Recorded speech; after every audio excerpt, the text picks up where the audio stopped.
तो ये जो आप बिल्डिंग देख रहे हो ना भाई, इसका नाम है यिक च्युएंग बिल्डिंग, और ये काफ़ी ना फेमस बिल्डिंग है यहाँ की। अब आप सामने से देख के बोलोगे फेमस क्या है अनमोल भाई, इसमें तो नॉर्मल ये छोटे छोटे अपार्टमेंट टाइप के बने हुए हैं, और कितने सारे बने हैं वो देख सकते हो। बट एक्चुअल में यहाँ से देखने में नहीं पता चलेगा, इसके ना हमें बैक साइड पे जाना पड़ेगा और वहाँ दिखाता हूँ आपको कि क्यों फेमस है ये बिल्डिंग। तो देखो यहाँ से अंदर की तरफ रास्ता जो है वो जा रहा है, और वो सामने जाना है हमें। ये देखो भाई लोग फोटो वोटो ले रहे हैं यहाँ पे मस्त, और क्यों ले रहे हैं ये देखो भाई।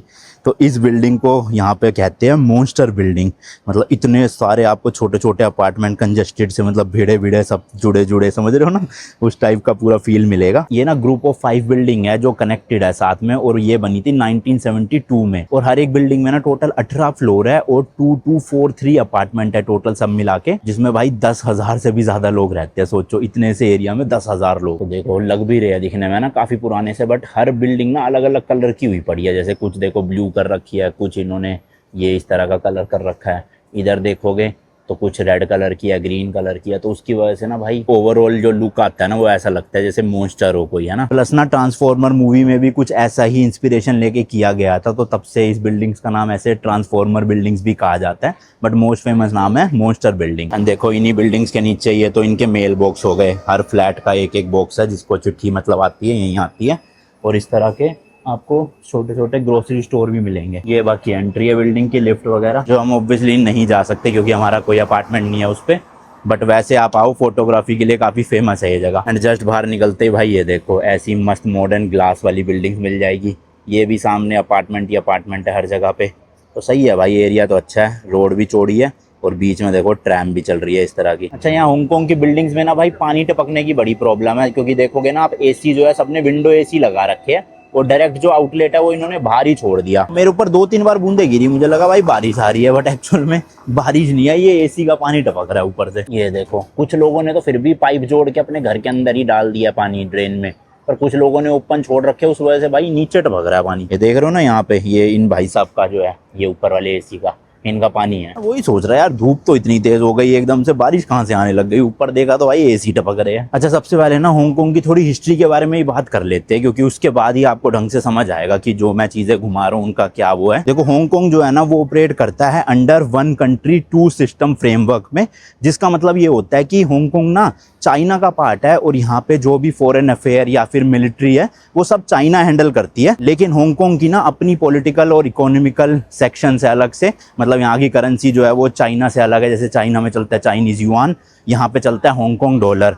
तो इसके अलावा जो रूल्स वगैरह वो भी डिफरेंट है चाइना से। तो इस चीज को कहते हैं 1 कंट्री 2 सिस्टम फ्रेमवर्क। अब हांगकांग में ये सिस्टम आया कैसे, थोड़ा उसके बारे में बात करते हैं। एंड हांगकांग ना चाइना से थोड़ा ज्यादा डेमोक्रेटिक है, यहाँ पे मतलब फ्रीडम ऑफ स्पीच और राइट्स वगैरह बेटर है चाइना से, बट पूरी तरह से डेमोक्रेटिक कंट्री नहीं है, ये कंट्री का सिटी नहीं है मतलब। तो इसी रीजन की वजह से ना जब आप चाइना जाओगे वहां पर आपका व्हाट्सएप, यूट्यूब, मैसेंजर, फेसबुक ये कुछ भी नहीं चलेगा। अगर आपको यूज करना है तो वीपीएन यूज करना पड़ता है, बट हांगकांग में ऐसा नहीं है, यहाँ पर सारी एप्स जो है भाई वो चलती है अभी बिना वीपीएन के, वो भी। अच्छा हांगकांग में ये सब सिस्टम आया कैसे, थोड़ा सा उसके बारे में बात कर लेते हैं, क्योंकि इसके लिए ना हांगकांग की हिस्ट्री जानना बहुत जरूरी है। तो यहाँ पे जो रॉक कार्विंग्स मिली ना उसके अकॉर्डिंग हांगकांग में जो लोग है वो भाई स्टोन एज एरा से रह रहे हैं। लेकिन भाई 206 बीसी से 220 एडी के बीच में हांगकांग ना चाइनीज एम्पायर के अंडर आता था, जो उस टाइम पे हैन डायनेस्टी होती थी। फिर उसके बाद ना 1500s में यहाँ पर Portuguese, Dutch and French traders आए थे, और उन्होंने जो है वो पूरा मकाओ का रीजन मतलब एज अ पोर्ट बसाया भी था। बट चाइना को लगने लगा कि उनका ना ज्यादा इन्फ्लुएंस ना हो जाए यहाँ हांगकांग में, इसी वजह से उन्होंने ना वहाँ पे बैन लगा दिया उनकी ट्रेडिंग पे। तो इस बात से गुस्सा होकर ना ब्रिटेन ने 1840 में चाइना पे हमला कर दिया एंड बीजिंग को काफी ज्यादा डराया, जिसकी वजह से चाइना ने पीस लाने के लिए ये जो हांगकांग आइलैंड था ना वो ब्रिटिशर्स को ही दे दिया। तो इसलिए 1997 तक हांगकांग जो है वो ब्रिटिश एम्पायर के अंडर में था भाई। एंड यही रीजन है भाई यहाँ की जो आपको सड़कों के नाम दिखेंगे ना वो इस तरह से है। देखो किंग्स रोड हो गया,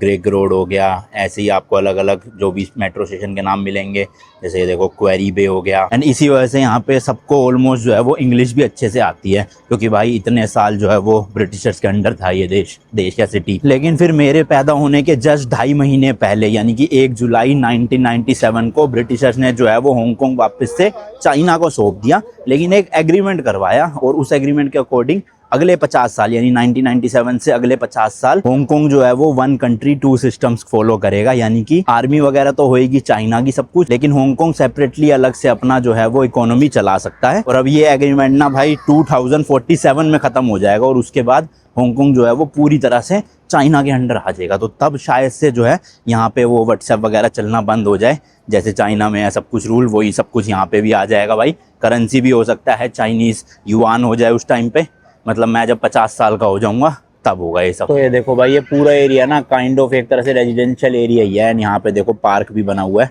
काफ़ी सारे बच्चे भी खेल रहे हैं भाई, भरी दोपहरी में। स्कूल वूल नहीं जाना होता क्या, छुट्टियाँ चल रही होगी इनकी शायद से यहाँ। तो ये देखो लोग एक्सरसाइज भी कर रहे हैं अपना आके, और पार्क में नॉर्मल खेल भी रहे हैं, झूले वूले लगे हुए हैं।